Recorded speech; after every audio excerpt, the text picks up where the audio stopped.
We are about 28 years old now. We're a firm in Chicago, and I would say about 98% of our work is in affordable housing. Practice is committed to the role of housing in creating comprehensive, sustainable, progressive urban development. See? So this is our firm now. We are at our largest ever. We're about 20 people. And what's interesting is the look of the firm is pretty much the look of what's in this room here. We are probably always half, sometimes more than half female, which I think this type of profession or this type of work attracts females for some reason. But so it's a very different look to the firm than most architectural practices, I think. And then on the right is some of the organizations that we belong to. We really do encourage everyone in the office to belong to multiple organizations that can work cooperatively with the type of jobs that we do. And we believe that belonging to all these other organizations also makes us a richer and more dynamic office. Here's some just photos of our work. Again, we primarily do housing, so a lot of this is affordable housing, multifamily, throughout the years. And then I think there was a question like, how did we get started and what kind of projects did we start with? And the diagram here, I don't know if you can see, but the blues are single family houses. I think the orange is commercial, yellow is multifamily, and the top, the green is planning.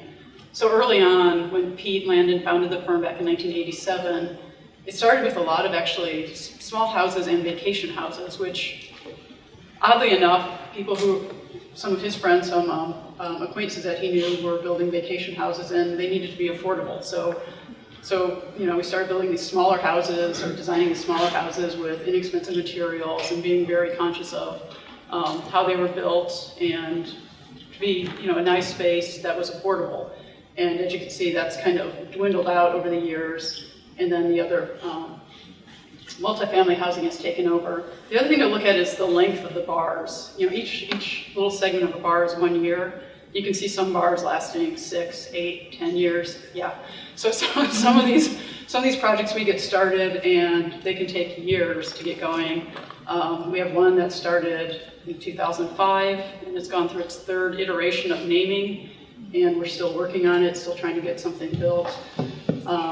But I think when we talk about in the brochure, you see there are different types of practices and how you have your fee, and sometimes you have a deferred fee. So as you can imagine, some of these, you know, 5, 6, 7 year long projects, the fees are a bit deferred over time. So if you're our accountant and you looked at our accounts receivable, you would probably cringe, but that's the nature of this business, and we're kind of like a cruise ship at this point. We're so big and we're moving along so much that eventually, you know, these will get paid off and we'll just keep going, and we have repeat clients. So that's how our odd model of the office works. But what I thought I'd talk today about is the stuff that's kind of in between architecture. So these aren't necessarily the projects that we're working on, but the stuff that happens around the projects. And we didn't really have a term for it, so we just call it the stuff in between architecture, because it's things that we have to do or we want to do, and it really does make the projects better, so we do it. And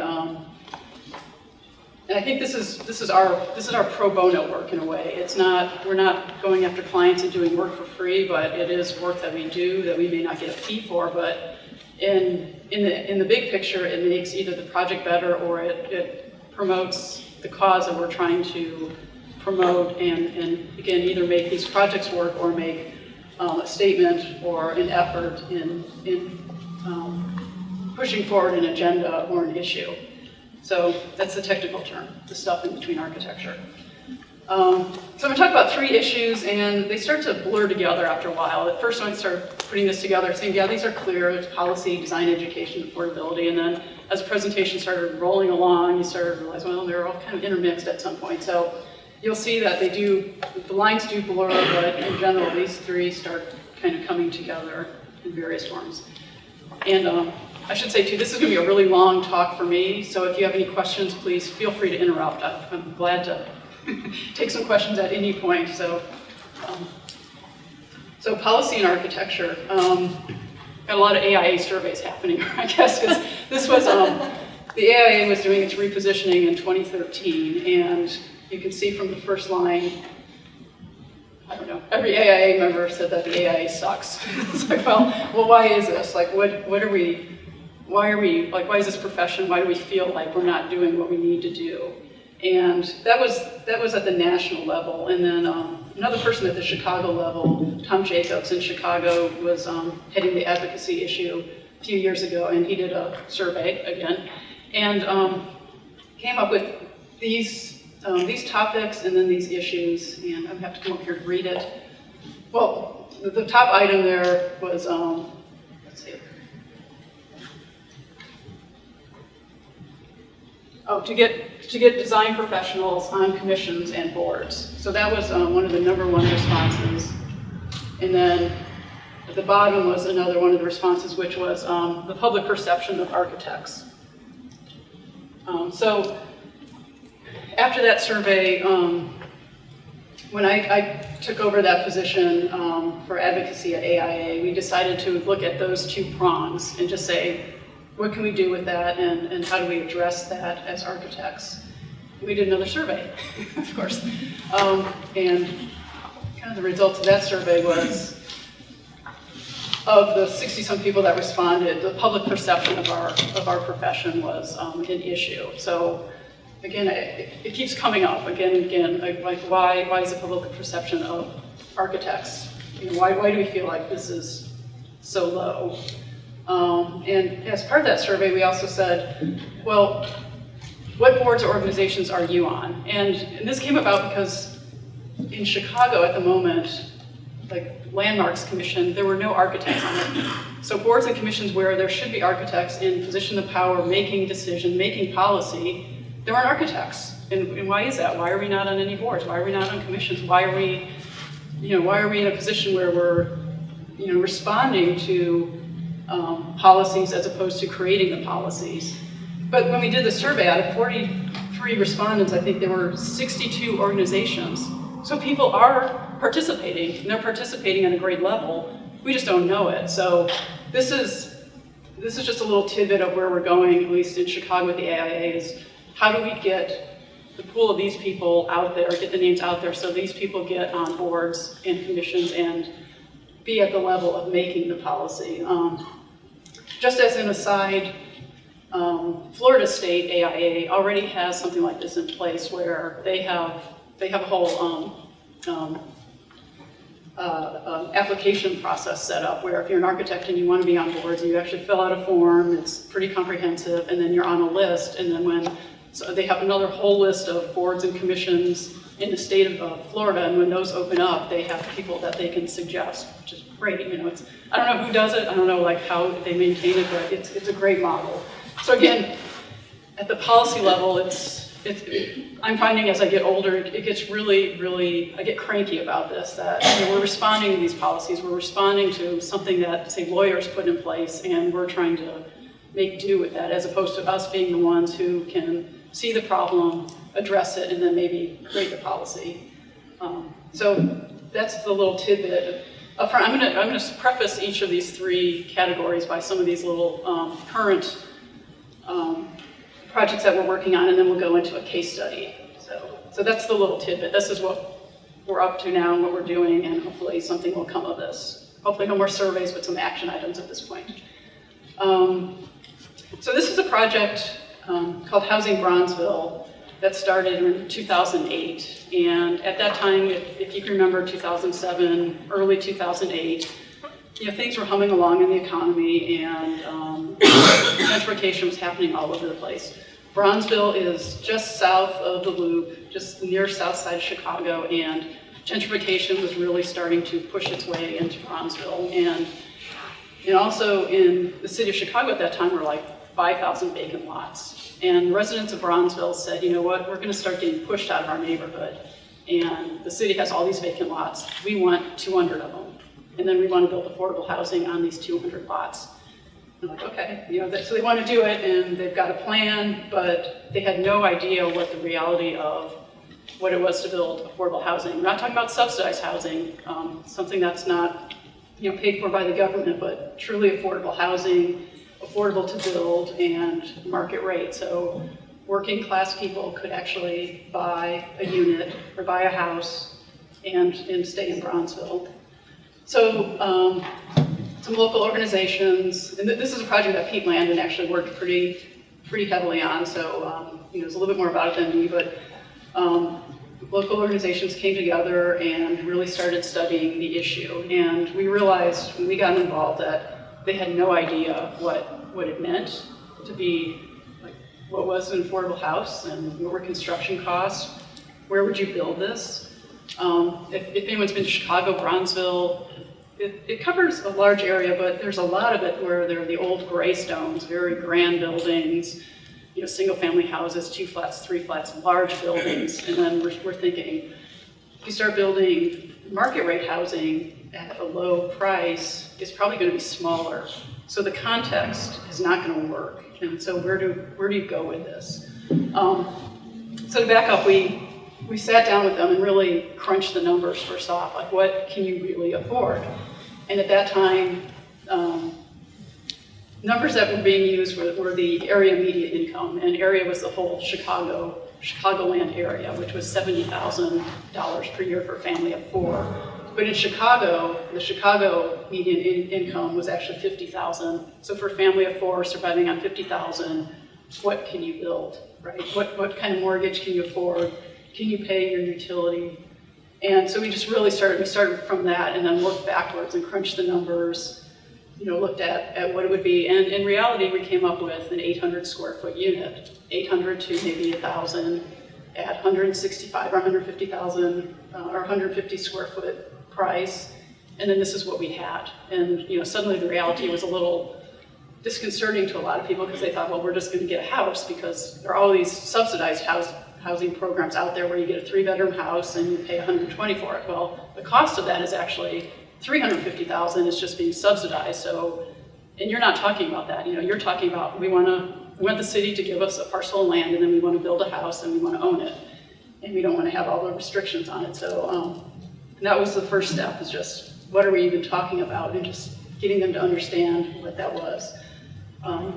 And so part of it too was like, well, you can build the house, but we're talking Chicago, an older infrastructure, right?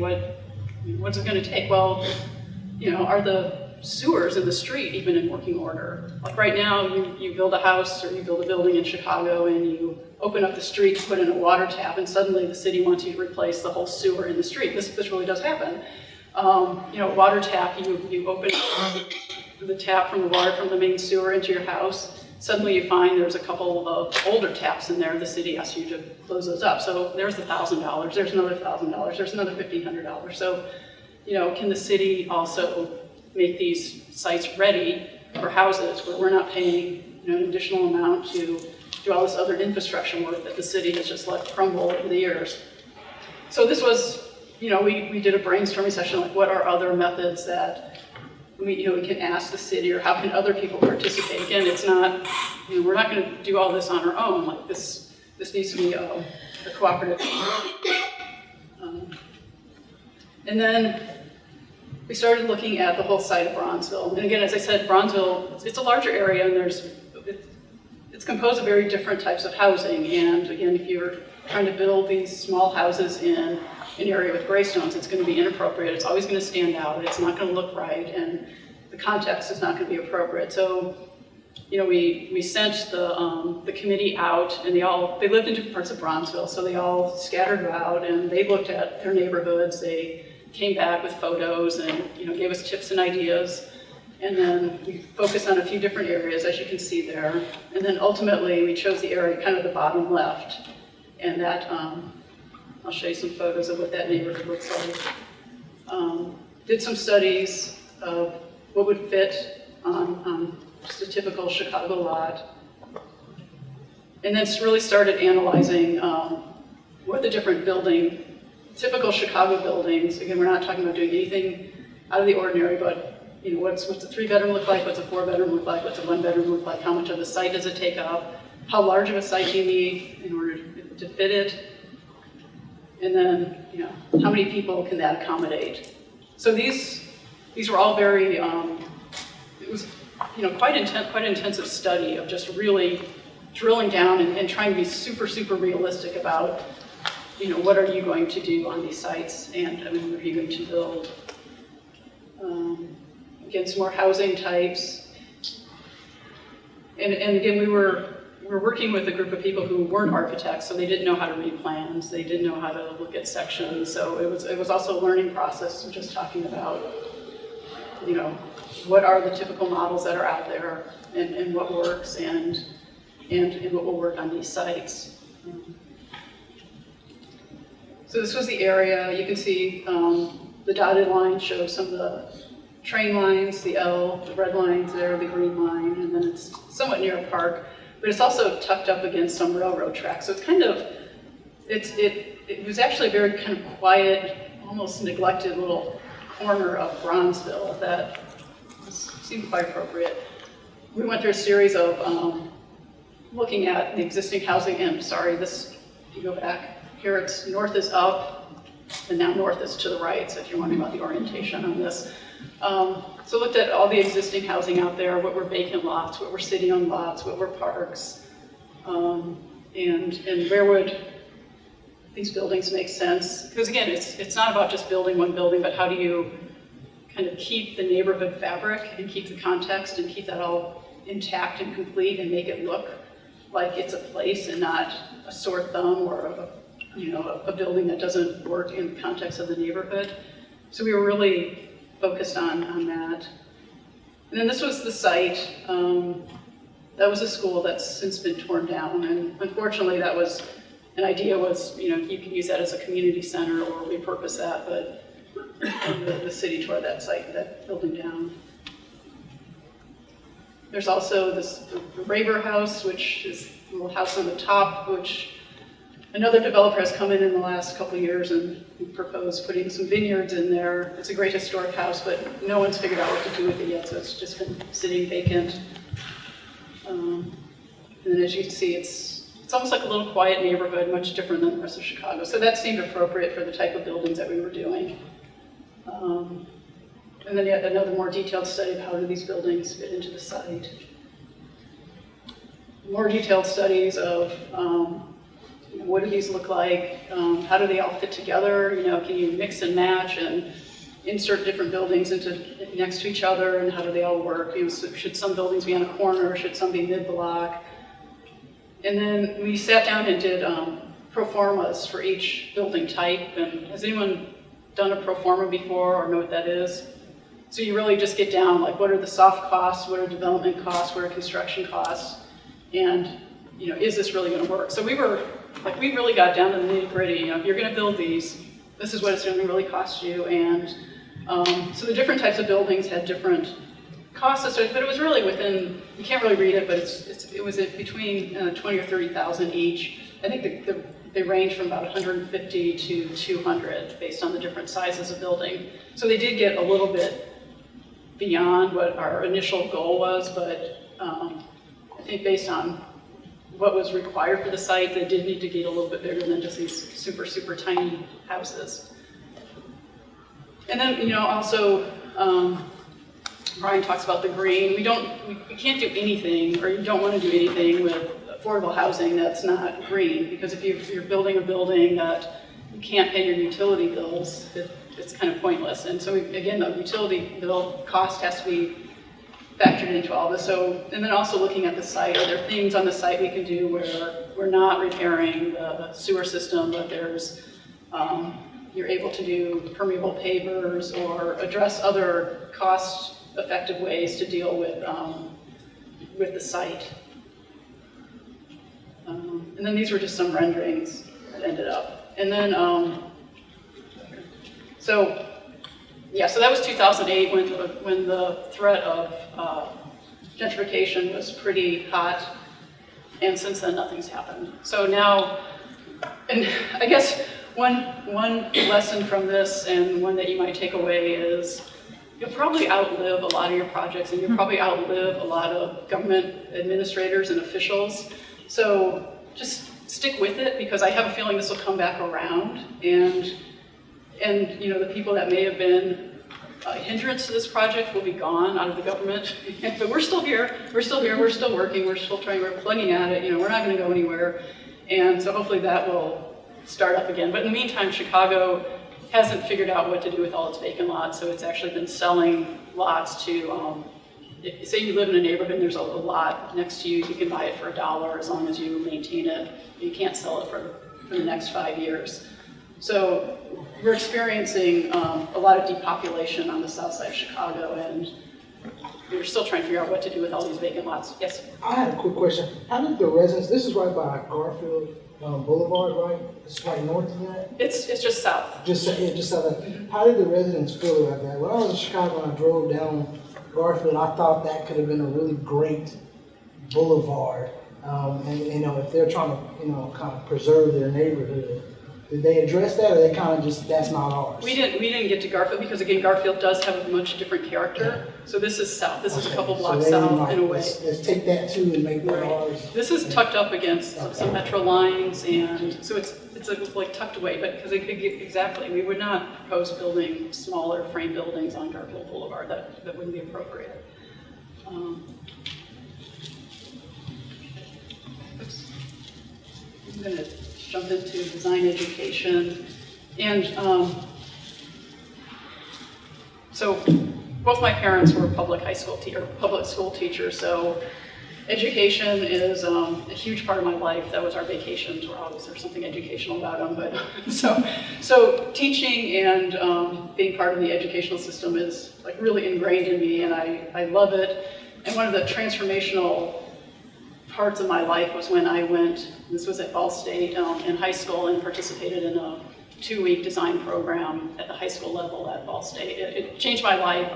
My eyes were opened. I couldn't believe like what you could do, the possibilities of architecture and design. So that's always been something very, very personal to me. And design education in our firm started out teaching with Marwin Foundation, which is a nonprofit arts organization in the city, and also worked with Chicago Architecture Foundation. And through the Chicago Architecture Foundation, we found Chicago Public Schools actually hired Chicago Architecture Foundation to create this architect's handbook, which CPS, Chicago Public Schools, had been using a textbook from the 50s to teach architecture to students. It was way outdated, so they really wanted to focus on design education versus just drafting. So CAF got involved with this. I assisted with this, and then CAF also has a new house competition, which is an architectural competition for students, and Saturdays and workshops. So I was heavily involved in this a few years ago. And then this was a workshop to teach the teachers how to teach the handbook. So we actually had workshops, because again, these teachers had been teaching drafting, but hadn't been teaching design education at the high school level. So we, through Marwin and CAF, created these workshops to teach teachers how to teach design. So there had been about 10 or 15 years of this high school education that I was involved in. And one more project. We also were working with CPS and trying to see if we could come up with a model that CPS students could build. And this is, you can see we tried 3 years of this. Again, stick with it, something will come about eventually, but there are 3 versions of house that we wanted, hoping that CPS students could build, but then that all kind of fell apart. But After School Matters, another program in the office that we were involved in. And then this is a little pilot program that we did called We Live Here, where we had some high school students interview residents, and this was at Grove Park, one of the projects we were working on in Woodlawn, and really start to tell stories about where they are. And I'll back up a little bit and tell you why we're doing this, is because if you looked at a map of the projects that we're working on, we're all over the city at the moment, and as you can imagine, we can't live in every community where we work, and we feel like we don't necessarily know every community intimately. So how do you get to that point where you understand what's happening in the community and know that? And so having these stories and reaching out and getting these interviews was really important. And we also found out in one of the Marwin classes, we had the students do post-occupancy evaluations, and the stories they got from residents were completely different than what we had ever gotten. So we're like, hey, let's keep using high school students to do these interviews and train them how to do interviews, and we'll get much more rich stories than we would ever get. You know, when we would go out and do post-occupancy evaluation, we'd be like, you know, my window's kind of stuck, my door doesn't work. It's like, well, that's great, you know, we can fix all that, but what's really going on in the housing, and how is it really working for you? So we started training some of these students to do these surveys, and they came up with great stories. And then that evolved, I have to hurry on these, that evolved into this program that we have called the Summer Lab. And that ended up being a 6-week program that we host in the summer to really study one aspect of a job that we're currently working on, and how can we make that aspect better.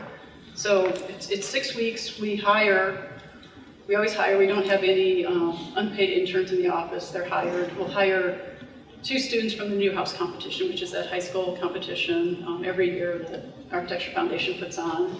We'll hire 2 students from the neighborhood or the housing development that we're working on, and then we will hire 1 student from Marwin Foundation. They have an Art at Work program.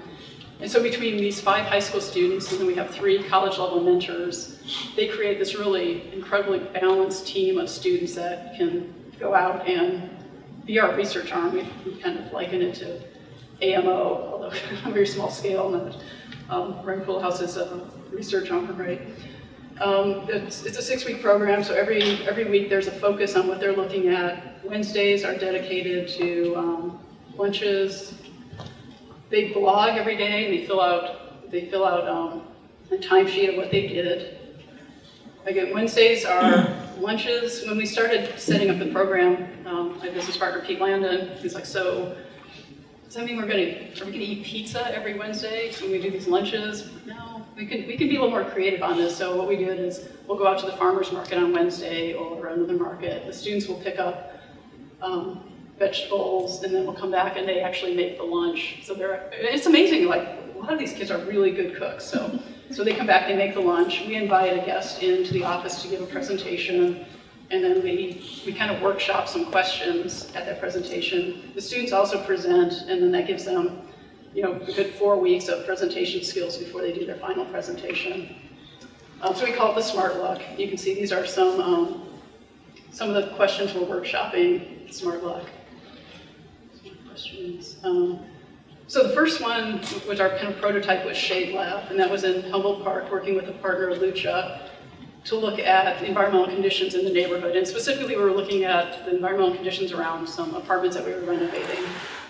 So the students went out and they measured every single tree and took temperatures throughout the neighborhood. Again, this is our prototype, so we weren't sure what we were going to find out or how it was going to work. We also just dipped our feet a little bit into making sensors. We were trying to look at air quality in the neighborhood. Again, this is West Humboldt Park, so very a lower income neighborhood in the city, and we had Lucha had told us that they were concerned about health issues in the neighborhood, so we thought we'd just try this out. What they found out with the trees, again, they went out and they cataloged every tree within a 4-block radius, and we found out that the tree diversity actually wasn't very high, a lot of ash, a lot of maple. And then they studied. Lucha? Pardon? What does Lucha stand for? Sorry, Lucha is a Community Design Corporation, Latin United Community Housing Association. So they've been around for about 28 years, and they're located in Humboldt Park. And they develop housing, they maintain housing, they provide housing resources for Humboldt Park residents. So students research what were the benefits of trees. And one interesting that we get, like a lot of little tidbits and anecdotes that come out of this. The students are just going, oh, trees, we need more trees in the neighborhood, we've got to plant trees. And they'd come across a block where there weren't trees. And so their assumption was, got to plant trees, got to plant trees. But once they went out and started talking to the residents, residents were like, no, can you talk to the alderman about cutting this tree down? Why would we cut this tree down? We don't want to cut the tree down. And what was happening is the trees weren't maintained in these neighborhoods, so the limbs were falling, damaging cars, damaging their house. So what was actually needed was a tree maintenance program, not a tree planting program. But again, it's like you go to these stuff, we have an assumption, more trees, it's good, but that's not what was actually needed in this neighborhood. We found that the hottest spot in the neighborhood was that blue cushy stuff on the playground at that school, at Von Humboldt School. Strangely enough, it wasn't the asphalt, it was actually that blue rubber stuff. And a sad side note to this is Von Humboldt School was one of the 50 grade schools that closed a couple years ago. The mayor decided in a cost-cutting effort to close a bunch of schools, and that was one of the neighborhood schools that was closed. They also then, from the caliper sizes of the trunks, they extrapolated the canopy. So you can see a little diagram here. But what's amazing is that these kids have graphic skills. So you think high school kids, but they can draw, they can model this in no time. So we could show a map of the neighborhood and where the trees were, and then, yay, that's what happened. So the little spot there is in front of one of our apartment buildings, and we got 3 trees planted. So that came a little bit later, but that's our success. Air Lab was the next 2 years. I'm going to combine these into 2 years, but Air Lab started under the premises that, again, in Humboldt Park, which is on the west side of Chicago. It's a Puerto Rican and African American neighborhood, which genetically it may be more prone to asthma, but we're finding is 1 in 3 kids in this neighborhood has asthma. So we as architects were like, well, we could probably do something about this, right? We can design better buildings for asthma. So Bickerdike, which is another community development corporation that's been around actually for 48 years now, hired us through a grant from Enterprise Green Communities to do this study. So this one was actually funded. We got some money to do this one. And we were going to look at indoor air quality in this housing development that we designed. One building was LEED certified and one was not, and we were going to compare and see if there was any difference between the two. And also, Bickerdike was questioning that, we build the buildings very green, very healthy, but then what happens when ownership takes over? Like, what are the cleaning products that residents bring in? What's the furniture? Is there an educational program that needs to happen to let people know that they should really be using these cleaning products, or really shouldn't be buying the shower curtain that is the smelliest shower curtain to reduce incidences of asthma. So here's the project. So the students started by looking at what are some toxins, and this job we were going to build some sensors. So they did a study on toxins based on what sensors we could find that we would create as part of the sensor itself. What are some of the toxins that are in building products, and then what are some of the toxins that come in materials and furniture and finishes? So they did a complete study on that. We surveyed residents, and contrary to what a lot of people think about affordable housing, these places were clean. We found that actually a lot of people were cleaning their units 2 to 3 times a week. So you can imagine if you're using the wrong materials, you're actually you think you're doing something good for your kids, and you're actually making the situation worse. So then the students went out to the local drugstore and started looking at products and seeing what materials were in those products and components, and creating a list of healthy cleaning products. And then they built a sensor. One was going to go into the unit in the LEED certified building, and one was going to go into another unit. And we talked about the canary in the coal mine, so they named the sensor the canary. Canaries. And then started looking at, this was the following year when the sensors revealed some crazy changes between temperature and humidity. So we thought that this next year we'd look at temperature and humidity only in the units, and what's happening in the bathrooms with exhaust fans and humidity. So we had temperature and humidity sensors throughout the unit, and really started doing some tests of running the shower and how long does it take to get the humidity out. And kind of what we learned from that is we really, on all of our projects now, we incorporate the timers on all the bathroom sensors and the fans, so they'll run for at least 15 to 30 minutes. It took a good 30 minutes to get all the humidity out of the bathroom, so that's a takeaway from the study. Also just our air quality around the city, and doing a study here where, based on each intersection, how much traffic, how much pollution was produced, and the little blue dot is our site.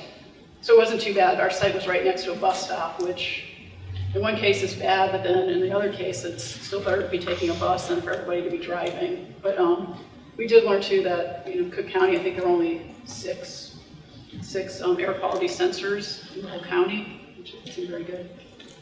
And then the result of Air Lab 1 was to create this brochure that was handed out to residents, giving tips and advice on what to do for cleaning materials and how to make some of your own cleaning materials and some survey results. Yeah. In the next 3 years, we've been doing what's called City Lab, and looking at more urban issues in some of the sites we're working on. So this is called Old Town, which is now Parkside, which was formerly Cabrini Green. If anyone remembers the notorious housing project. So here's our site.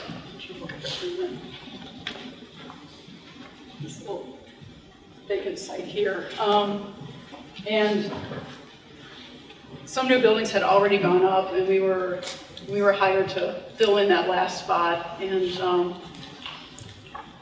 design a building there. One of the problems that we saw when we went out there was, if you look at the row of buildings, there's kind of a green space in between the buildings, and it's this kind of park, and it was a little underutilized, we thought, and it seemed like, well, I wonder if we could study that and see what's happening there.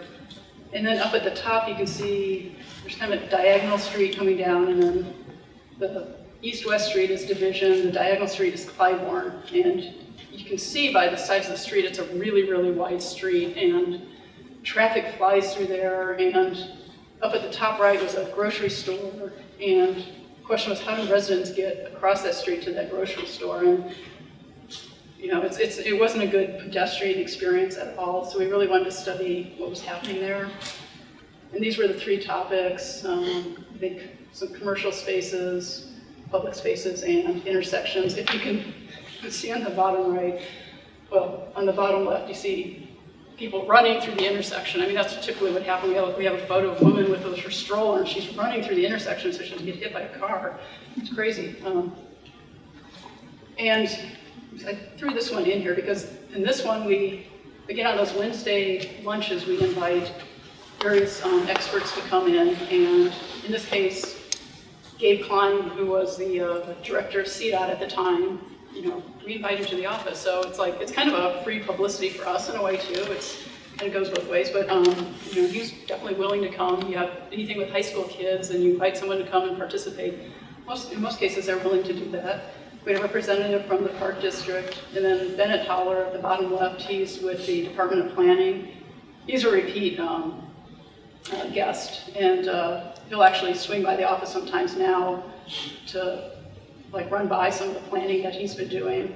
So it's created this great sense of relationship with people that if we just invited them over, I don't know if they'd come, but as part of this project, they come, they give their advice. We meet them, they meet us, they know who we are. We gain a little bit of respect, hopefully, in their eyes, and we set up a relationship. So the program has actually a lot of benefits. This is some of the interactive work we did on site, just asking people, you know, what do you like here? What's going on? You know, what do you do? And kids don't have their lab coats on there. And in this case, there was an event going on at the Cultural Center in Chicago, and we were able to set up our little booth or our boards for a couple of days there, and we actually got the mayor to stop by and say what he likes about the city. It's kind of a survey. And then the students are out on site surveying. Sometimes they're wearing lab coats, sometimes not. Again, some of these aren't the best neighborhoods, and so when the kids are out there, we make it really visible in some way or form. They've got a clipboard, they're doing something that's not threatening in any way, so here they are in their lab coats. And it also, instead of them going up to people and pushing their clipboards on people are like, what are you doing? Why are you wearing a lab coat? So they actually initiate topics versus us.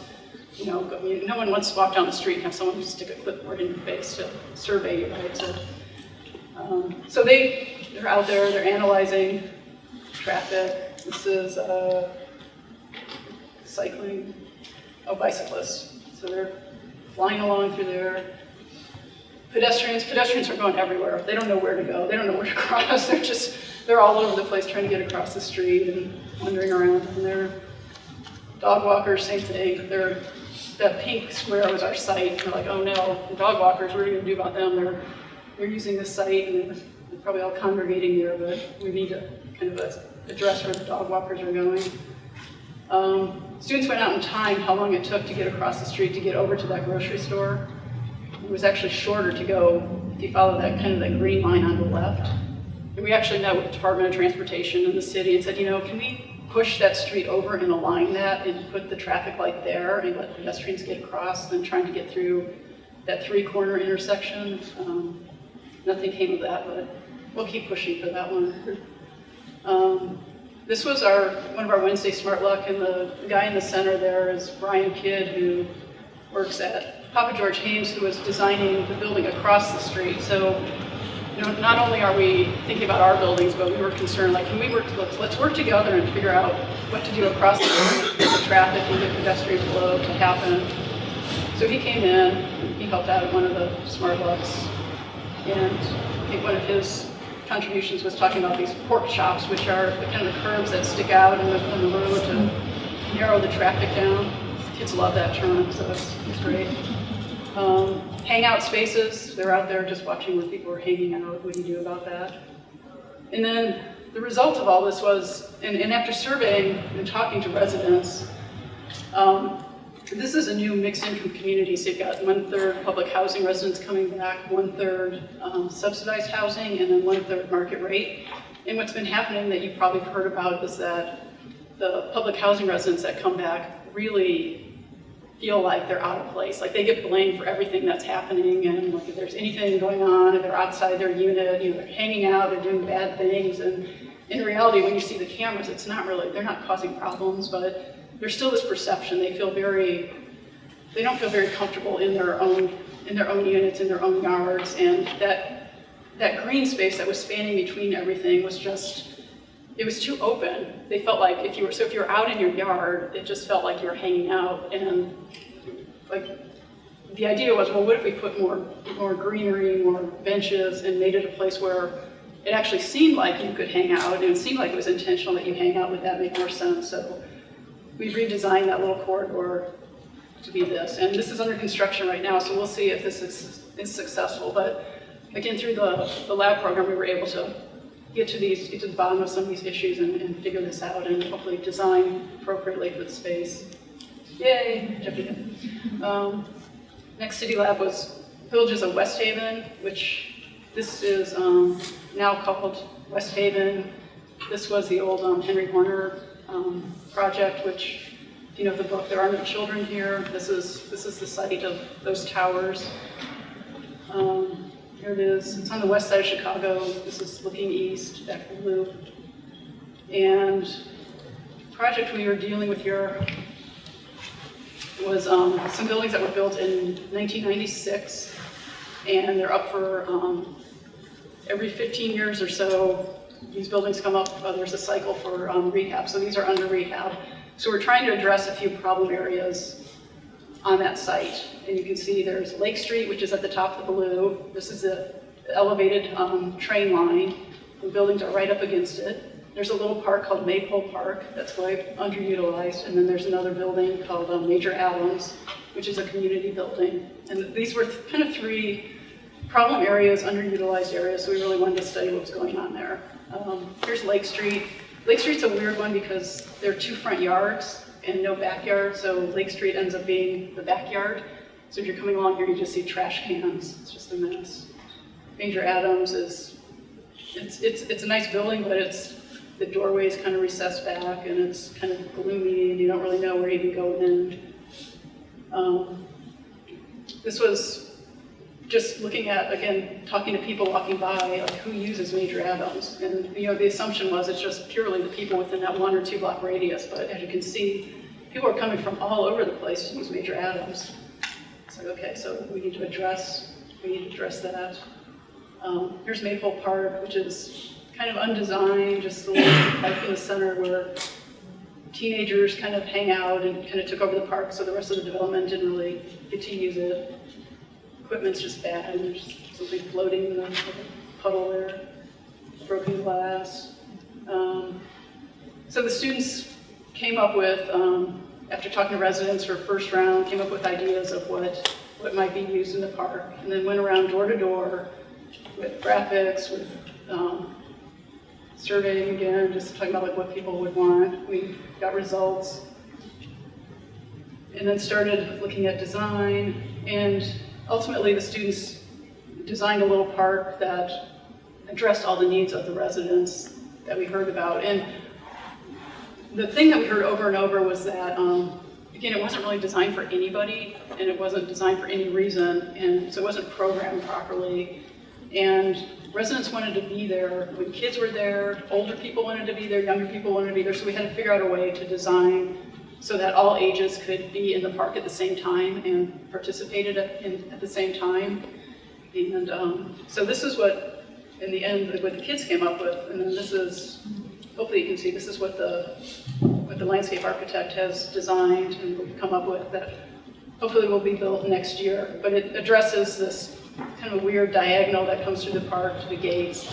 There's seating areas along that walkway. There's a grill area. One thing, the residents weren't allowed to grill outside their unit, so there's a collective grill area. There's a playground area. There's shading. You can see it.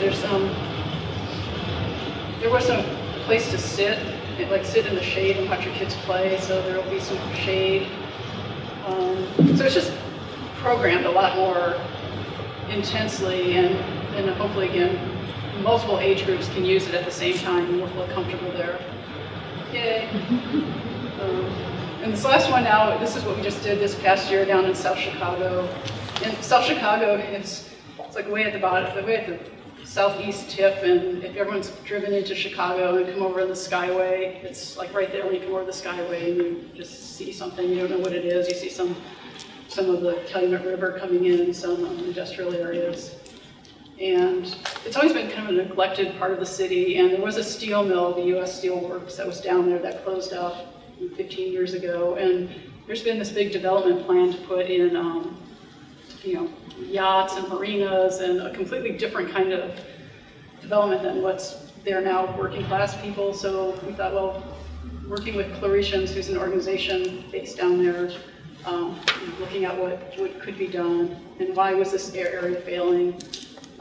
Here's Bennett Holler again talking about jobs, and we also learned about, jobs are historically moving from the southeast side of Chicago where there were steel mills, and they're actually moving north and west, and as the jobs are moving that way, the population's moving that way. So the southeast side of Chicago is really getting depopulated, and is there a way to address that? So the kids started looking at a couple specific areas. This is the Steel Mill Workers Park, and you can see the area to the left is what's proposed for this new development down there, and they started coming up with ideas of, how could you address this park?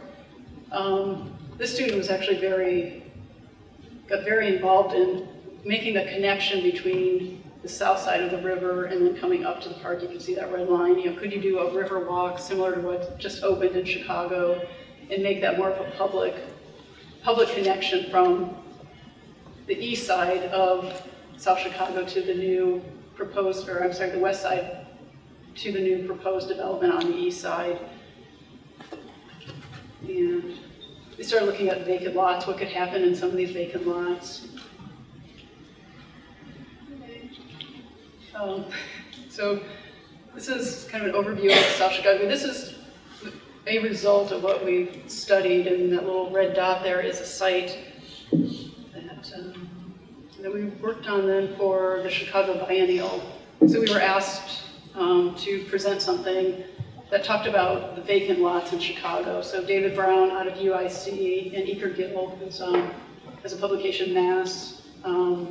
They've been looking at, kind of in response to what's happening with the Chicago Biennial, can we collectively look at the vacant lots as opposed to just individually talk about vacant lots? And so they've asked, I think, 8 firms in Chicago to address this. So as part of our study with South Chicago, we said, well, let's highlight South Chicago, because people coming to the Biennial will probably have no idea what's in South Chicago or what's happening down there. And so we took 5 little vacant lots and started to look at some of the findings that we found with some housing. Angela Herlock, who's with Claretians Associates, which is the group we worked with on this last Air Large City Lab, was saying they're losing the young people, and can they have something here to bring young people back and live in the area? So we created these tiny houses on the left side, and then there's kind of a collective work area, a community kitchen. One thing that does happen down there are a lot of push cart vendors, and one place for them to either make food, or in Chicago, you still have to make food in a certified kitchen. So is there a way we could do a little kitchen, and the food vendors could come make their food there, and then take their push carts out and go out on site. And then I think you can see there's some steel trusses, kind of a nod to the old steel mills. So this will go up next week as part of the Chicago Biennial. So again, we're hoping just to bring a little bit of publicity and notice to a corner of the city that's often forgotten. And then this is really kind of poignant. I mean, I remember when I was in high school and how much the effect design could have on someone, and for these students to have some of these quotes it's amazing when they come out of just 6 weeks and then they're suddenly empowered to do this work, and a lot of them do continue on. One of the students from one of the city labs was hired by the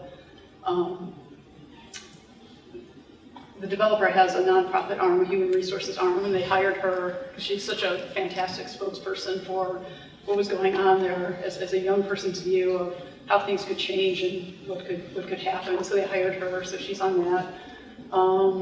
We've hired 2 of the students, as if one started out as a junior in high school. Now he's finishing his 5th year at IIT, and he's working as an intern in our office. And so it's, in one way, we've been able to mentor some of these students, then bring them back and hire them on, and they're a huge and great asset to the city, to the firm. And then just quickly, affordability. We're always looking at ways, as you saw from Housing Bronzeville, to try and look beyond just the subsidized housing and how do you actually make things more affordable.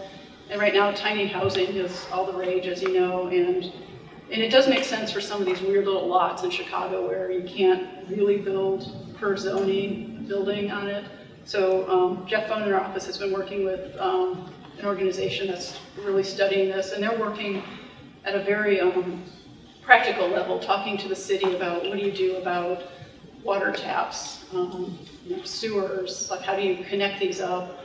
Zoning in the city still only allows 1 building per lot, so how do you zone this so you can have multiple buildings per lot? How do you have accessible units versus non-accessible units? What's the foundation system? So very practical applications to this. And again, this is one of those things that we're just starting on. We'll see if and where it goes, but hopefully it will go somewhere. And the case study for this is, again, this is going back to LUCHA, Latin United Community Housing Association, a project for affordable housing that is along with what's called the 606, the Bloomingdale Trail line, which is Chicago's answer to the High Line in New York. But the 606 actually travels 2.7 miles east-west through very diverse neighborhoods. And in this case, it's Humboldt Park, which traditionally has been fairly low-income, Puerto Rican, and this is where LUCHA, Bickerdike, some of these organizations have really been working on creating affordable housing. And this was seen as this great opportunity for green space, which the neighborhood has been lacking, and also a health opportunity. So LUCHA, the way they start their projects is to go out, canvass the neighborhood, and understand what's needed. And again, as you remember from Shade Lab, health and housing was a big concern of theirs. And this was going back from 2010, or 5 years later. So I'm just going to go through these really quickly. This is their images of why they're looking at healthy housing. This is a kind of a startling figure on diabetes and asthma, and LUCHA is one of those dark squares just at the top of where it says Chicago. So our Humboldt Park has a lot of these severe health issues that you would expect to find in kind of low-income neighborhoods. So they did, a lot of backup research on healthy housing, looking at a network of parks and trails. And again, we saw the Bloomingdale Trail as a fantastic opportunity to create this network of movement, of healthy living.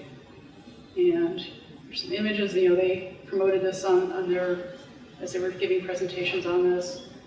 A bunch of surveys, a lot of backup. So again, I think just the point of that is that these weren't just designed, or they're not developed with just out of the blue. It's a lot of research and a lot of on the ground, door-to-door knocking to see what's necessary in a neighborhood. We did a lot of charrettes. We did an eco charrette, which was sponsored by Enterprise Green Communities. We did design charrette. Went out, looked at the neighborhood. This is the Bloomingdale Trail, or the 606 Trail, before construction happened. So you can see it was actually not a great asset to the neighborhood in any way, but it has since become that. We looked at the lots, looked at massing, what would a 3-story building look like next to the existing buildings. That's the context. And then the Bloomingdale Trail, 606 Trail happened, and as often happens in these jobs, you're going along, everything's working, you're going towards a certain goal, and then just boom, something changes, and it opens, and then suddenly it's not about healthy housing, it's really about just getting these things built. Can we even preserve affordable housing in this neighborhood? Because as you can see, just instantly, the 606, it seemed like the 606 Trail just changed the whole neighborhood. Suddenly developers are coming in, taxes are going up, lots are being sold for a lot. It was amazing. It was like, we've been working thinking of developing this healthy housing, and now, are we even going to get these built? Is it going to happen? And we met with a reporter, a journalist, to talk about the healthy housing, and it ended up being all about affordable housing. Can we preserve these? And one of the issues we've been having with this is these are 3-story buildings in Chicago, and once you get to 3 stories in Chicago has a little issue with fire, as you may know from history, but we don't like fire, we don't like buildings to catch on fire. So once you go to 3 stories, the construction type changes from what you would typically see in codes throughout the country, the IBC. It's just completely different. So what we're finding is that to build a 3-flat, which is the perfect, what we're calling the workhorse building for these neighborhoods, doesn't work because the energy code has changed how you build these affordably. Because to build these affordably, you can panelize them in steel stud and apply the rigid insulation out in the factory, and then just bring it up and set them all up.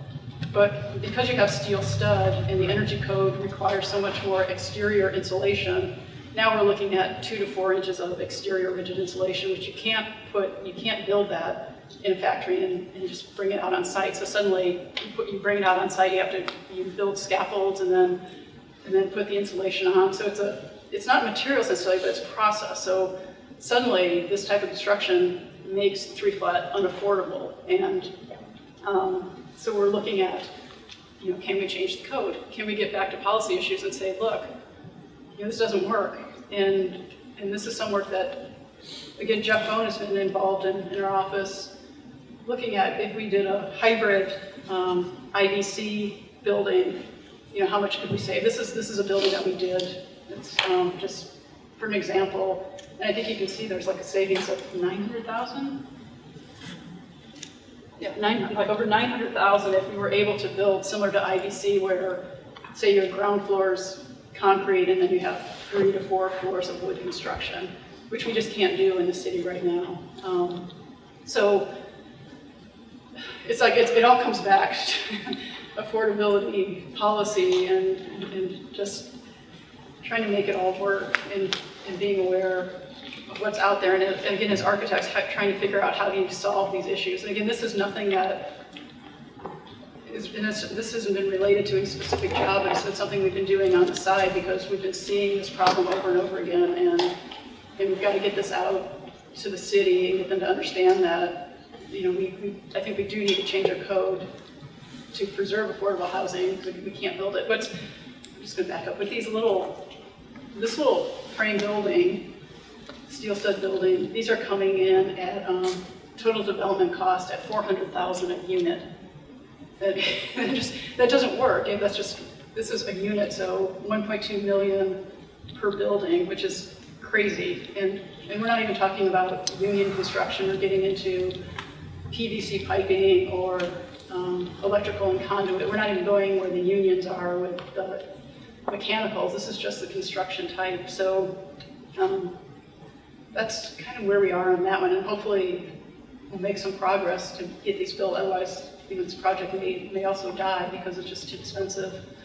So that's kind of where this was a quote from a few years ago, but I think it's true. It's like we do deal with reality, and we love reality, and I think we love getting into the nitty-gritty of reality and trying to figure out, how to make things actually work. That's where we are.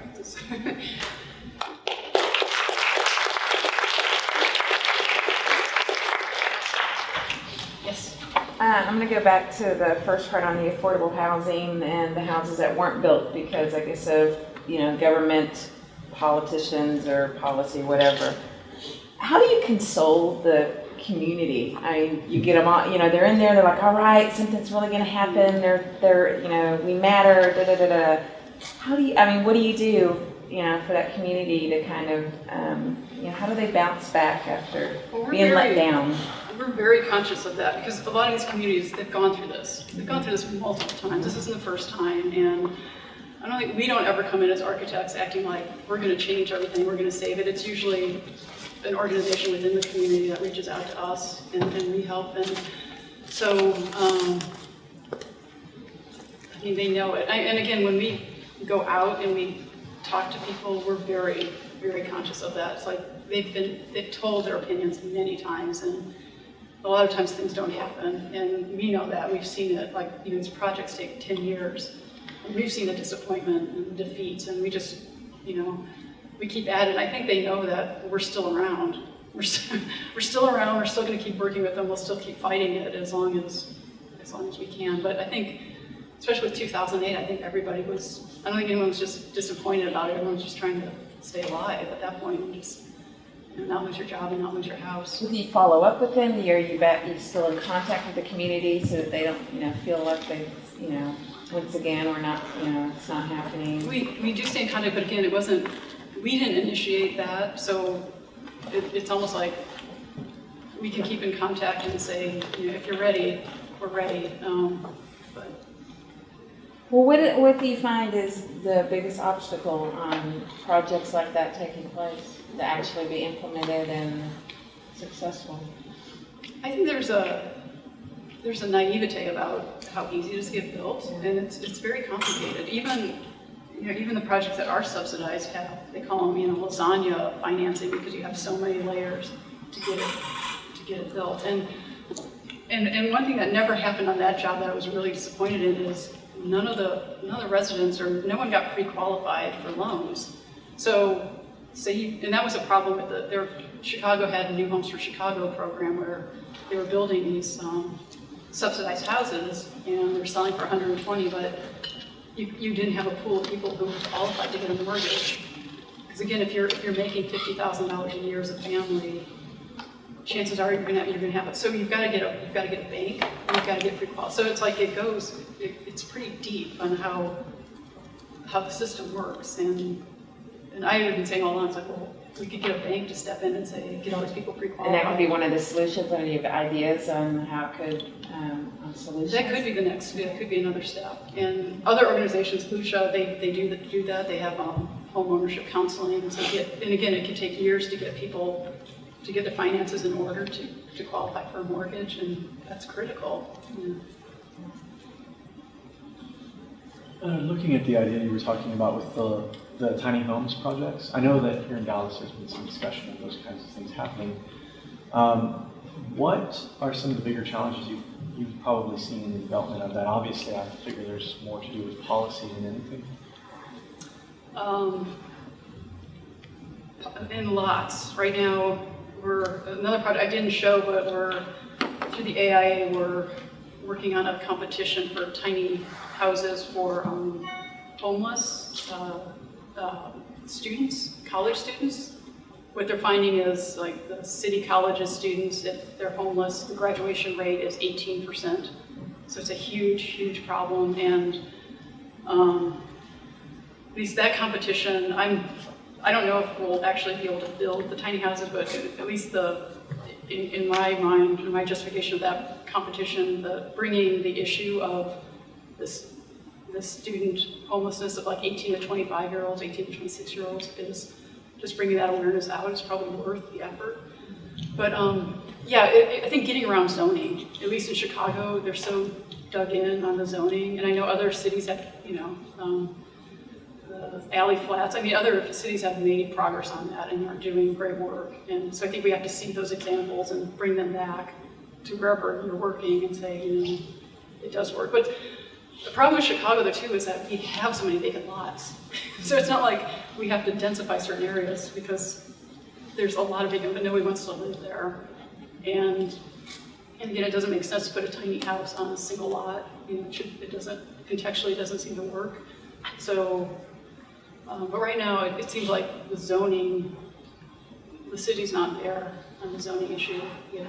And I think neighborhoods to accept, like say you're living in a typical house and you've got little tiny houses next to you, you probably don't want it, right? So you have to find an area that's open to that. So what about in the application to that sort of design, has there been any discussion of other ways to perhaps use that lot along with the tiny homes, like maybe if there's a community garden or some sort of other thing that would engage the community more? Yeah, I think all of these show either some sort of community garden, there's a workshop or another community building. But again, it's like, I think we have to be careful about like what is community and who's using it and how is it perceived. And yeah, but I think if you're able to tie the development into the rest of the neighborhood in some form, that's good and that is necessary. But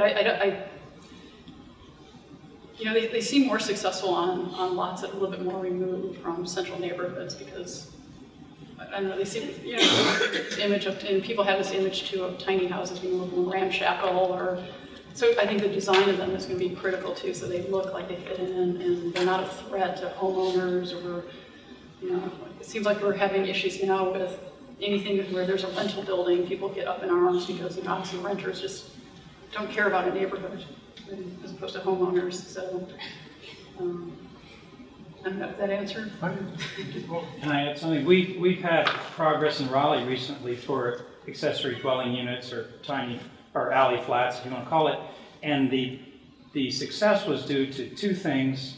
And as you just said, people picture different things, and so if there's nothing to look at and nothing to have people agree on what we're looking at, then everybody imagines either the best or the worst. So it started off as a design studio and put some things out there, gave it numbers like you do. So that's great, got a vision, but then they took it to a neighborhood who has embraced it, and it's the neighborhood taking it. So, what is the value of participation? Well, you get the neighborhood shows up at city council and says, we want this. It's not just the designer saying, we need tiny houses.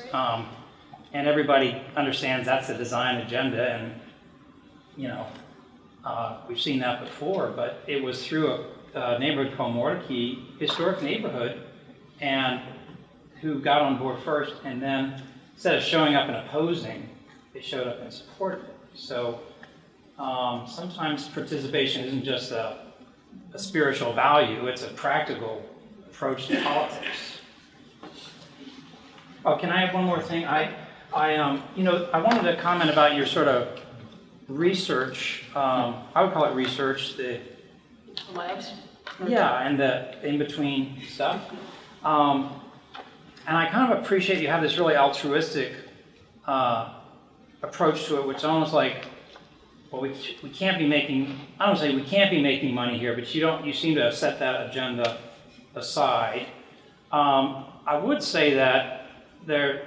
Just as an interesting case study, there's a firm, Architectural Nexus in Salt Lake City. They realized they were spending $10,000 to $12,000 to get any for-profit job. I mean, firms spend money to get a job.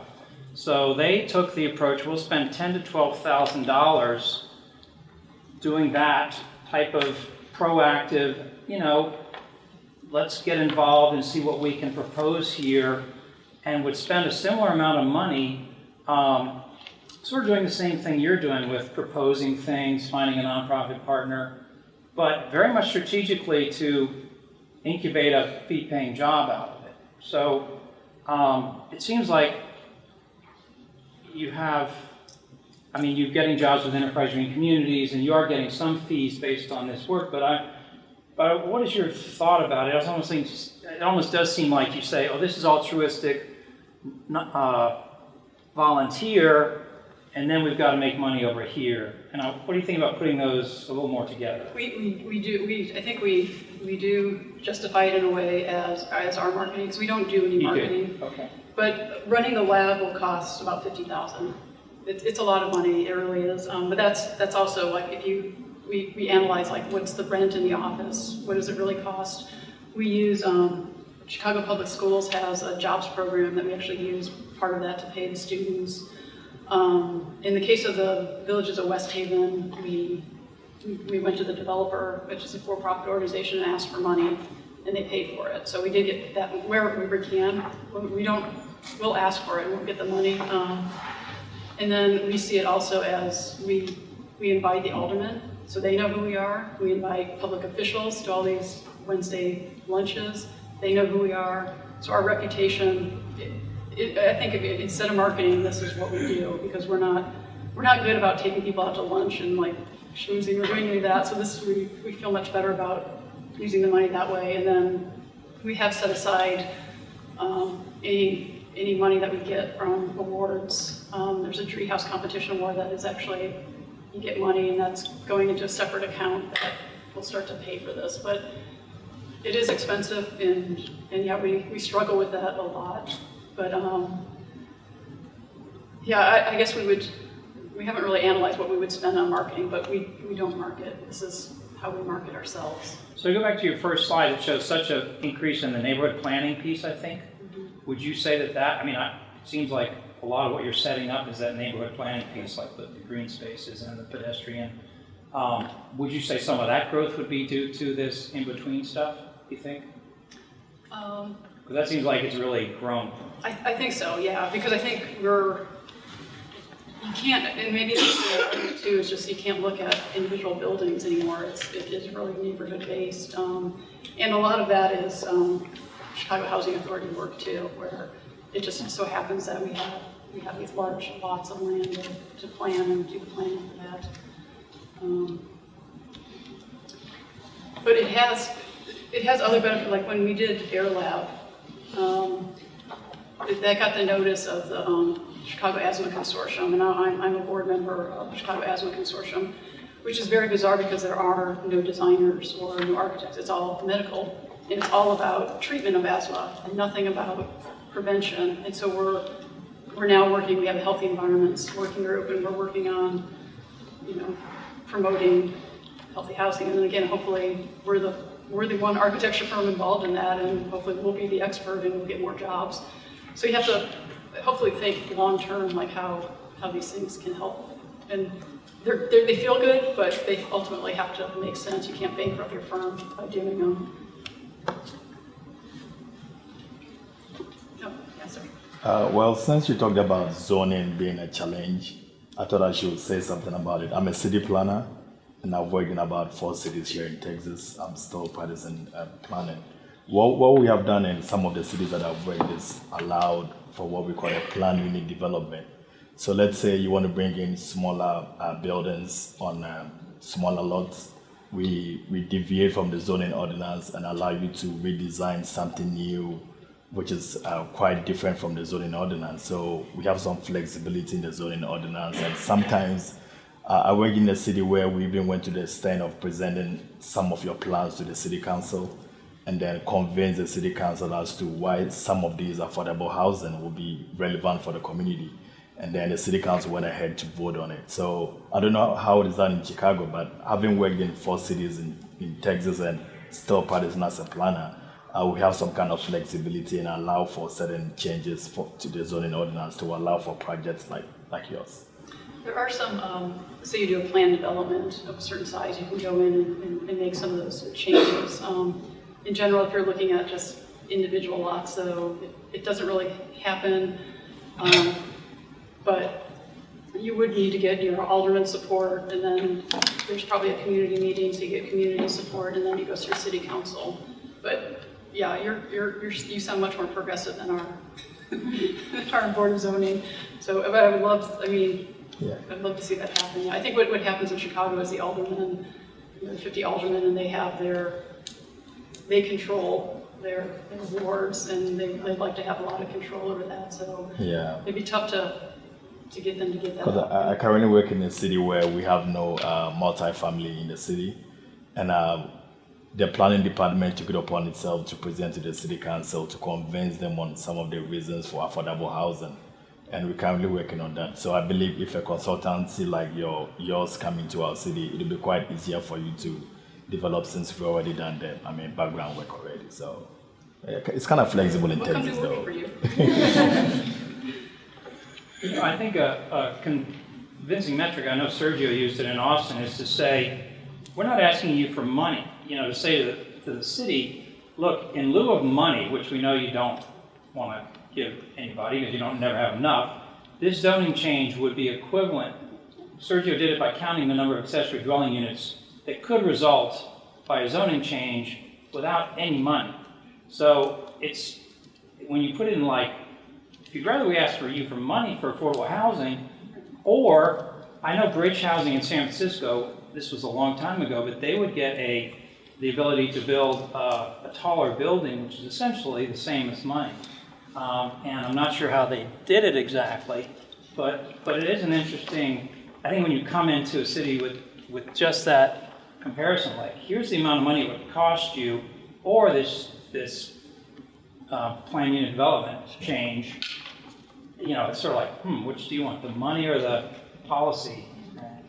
It sort of puts it in a certain financial context. Yeah, anytime if you want to exceed zoning, there is an affordable requirements ordinance now that in Chicago where, if the developer wants to come and build taller or build more units, a certain proportion of those would need to be affordable, or they have to put money into a fund. So we do have something like that in place, but it's pretty anemic still, and there's still work to be done on that. So anyone who's interested in that, really come to Chicago and work on the policy level there. Would be well worth it. You mentioned a couple of either CDCs or partner organizations. Do you talk about the value of those organizations in the work that you do and how they build that bridge to the community in regards to your practice? Yeah, those are critical. I think as Brian said, by doing these labs too, I think that just further strengthens our relationship with these organizations, and they don't go to other architects at all. They just come to us, so we just get work. We get a lot of work, but Lucha has been around for 25 years at least, Bickerdike for 48 years, and again, they don't start a project without canvassing the neighborhood. They have outreach workers that see what's needed, and then they'll come to us with what they need in that neighborhood, and then we'll work with them to figure out what, to come up with the designs. But yeah, they're really critical, because again, we don't all live in all these neighborhoods in Chicago, so we can't assume we know what's best or know what the design is going to be. And again, like the TR Linda, the project for Lucha, we've been working on under the assumption of healthy housing, and we're still working on that. But now there's a threat that they hadn't anticipated either. We hadn't anticipated. We've got to switch gears, and we have to be nimble enough and aware of those issues to help them get through this. And if it was all about design and not about the nitty-gritty of construction type, we might not be able to help them. So we need to be that organization that knows how to build these in a very detailed way and can help them with these issues. With those organizations, we probably have 5 to 10 organizations that we just do repeat business with over and over, and it's worth it not to have to, again, spend money on marketing to other other developers.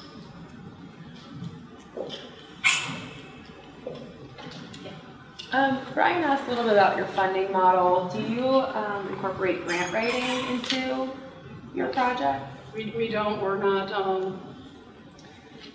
it's almost, it's very, like the lab program was really difficult to get going because we are a traditional architecture firm, we're fee for service, and so to get anything that's outside of the typical scope is really difficult. We do have a position in the office which is called the Community Outreach Communications Coordinator, and that's fairly new, that's within the last 3 years, and we're trying to get someone to do that type of work for us because we're usually just focused on the buildings. That would be another great option to get funding for your jobs. Because I can imagine if you're an architecture firm and you can bring the funding to your projects, they're probably going to hire you. But we're not at that level yet. Maybe we will. But I think that's a great. Are there any other ways that you've looked into funding?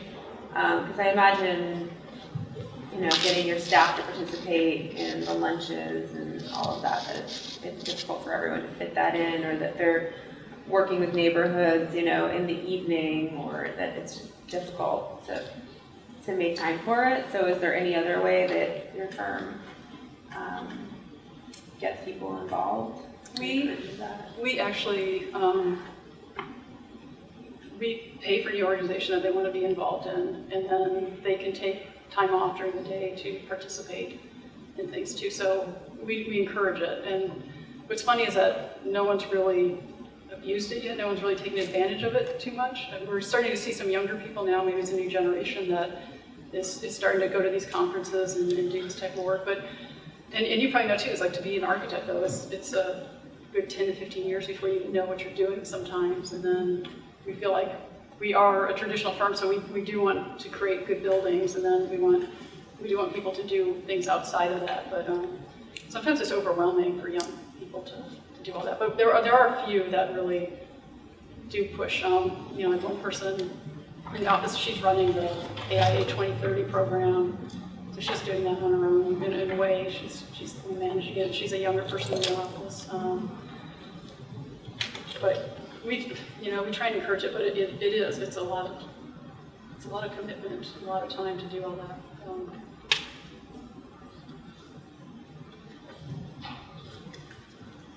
I have a question in regard to funding.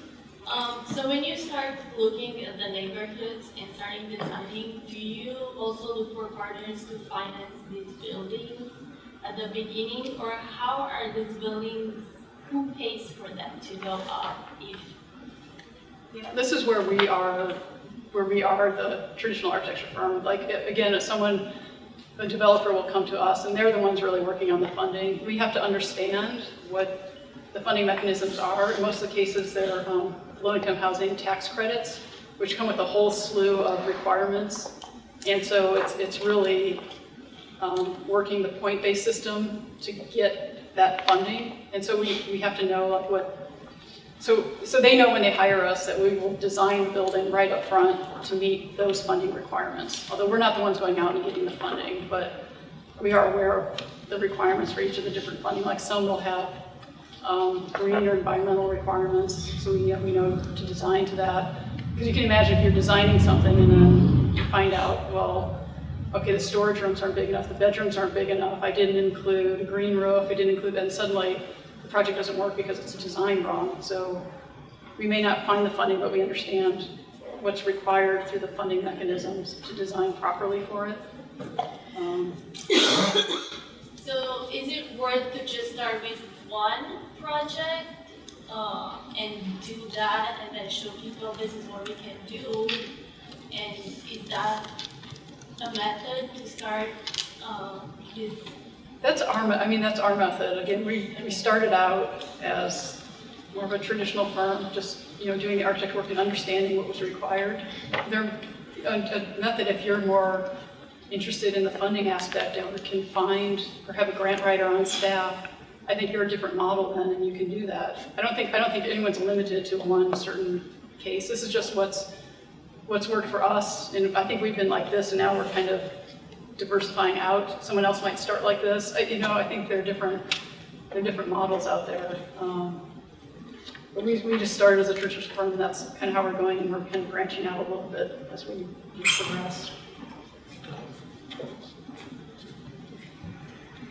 Great talk, Catherine. Just wanted to ask briefly about kind of the thing you touched on at the end, the energy code and the affordability aspects, and how you try and work that all into the budget and everything.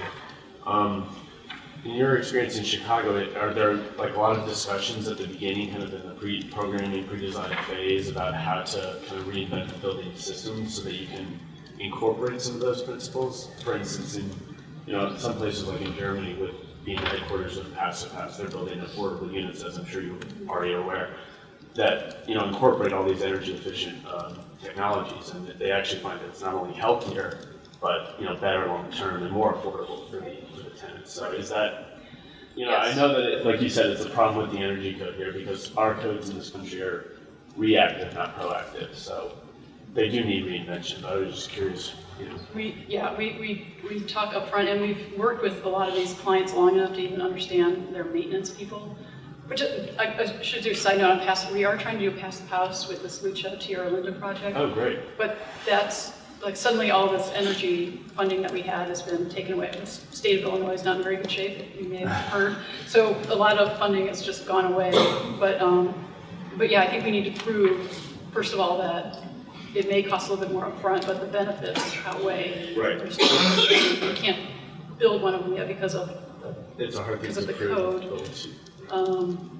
So you had another. Oh no, it's just kind of what part, if any, does that whole kind of discussion play with the kind of the policy level, and then also in your office? Does it get traction at all? It does, and I should, to answer your question, we're very frank up front when we meet with our clients because, sometimes they'll want a geothermal system, or they'll want something that, in the end, it's going to be really difficult to maintain, and we know what their staffs are. And a lot of these neighborhood organizations, their maintenance people are not trained technicians. They're used to doing a certain way, so sometimes we have to say, well, this might be the best system for you because of who your maintenance people are, or you're going to need to spend time training to make this building or to make this system work. And what's funny is like how much, and you'll see this, like how much of that information they don't think to tell us about. You're just like, why didn't you tell us that? You have one maintenance guy and he's going to go to Home Depot and pick up a light fixture that's going to replace your LED fixture. And so we've seen that, and what's funny is Enterprise Green Communities is really on the ground with this like very practical issues going on. They're creating a master list of these products that we're helping them with that say you do need to replace a light fixture and your maintenance guy's going to go to Home Depot. What fixture should they pick? And then here's a list, and you can pick this. This is still a good option. Or, we had someone who was replacing the troughs in the sinks with PVC, which is not for code in Chicago, or taking door closers off doors. And it's like, this is not for code. You don't understand. And I only hear about this because I know the person who's the director of building development. She's a friend, and so I know.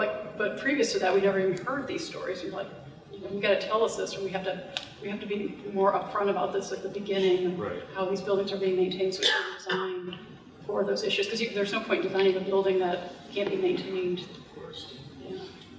But it's funny how much information we don't hear sometimes that we should. I think it's about time to break for lunch. So one more question, or everyone? It's good. All right. Well, lunch is kind of on your own. We have some restaurant suggestions on that map and handout we gave you. We're going to reconvene around 1 o'clock for our first afternoon panel. So thank you, Catherine, for